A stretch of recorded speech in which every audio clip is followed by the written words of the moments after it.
Assalamu alaikum une fois de plus.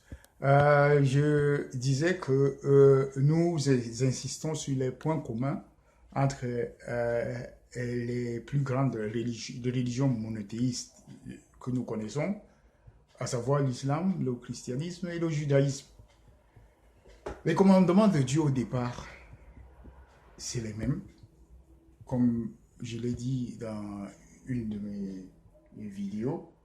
Et ici, je voulais insister pendant ces périodes difficiles sur quelque chose qui nous concerne tous. Nous gaspillons, nous crions des trucs inutiles, on exagère.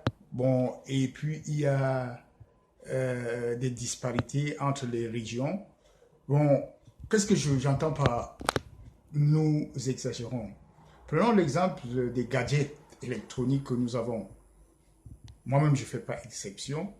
Beaucoup de gens ont au moins 3 téléphones portables, une montre qui a les mêmes fonctions, dans la voiture, un appareil qui a les mêmes fonctions et tout. Bon, on peut comprendre, c'est-à-dire, en fait, il faut essayer d'équilibrer.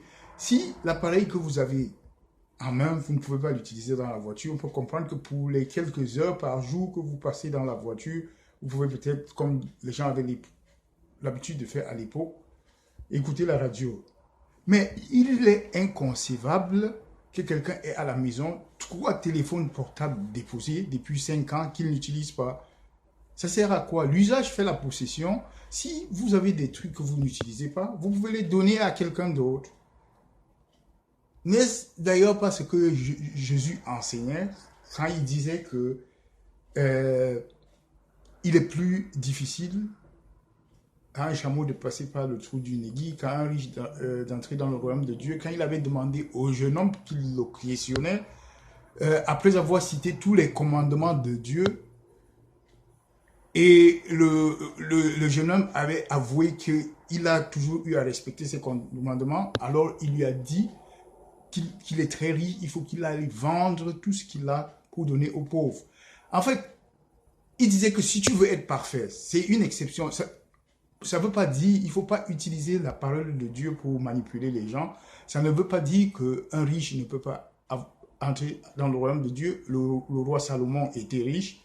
Tout le monde le reconnaît comme un des prophètes de Dieu. Bon, c'est que la fortune est un test.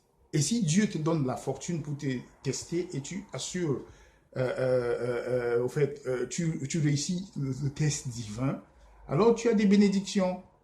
Donc, d'ailleurs, c'est la plupart des fortunés qui financent les églises ou les mosquées ou d'autres organisations caritatives qui travaillent au nom de ceux qui utilisent les écrits pour prêcher.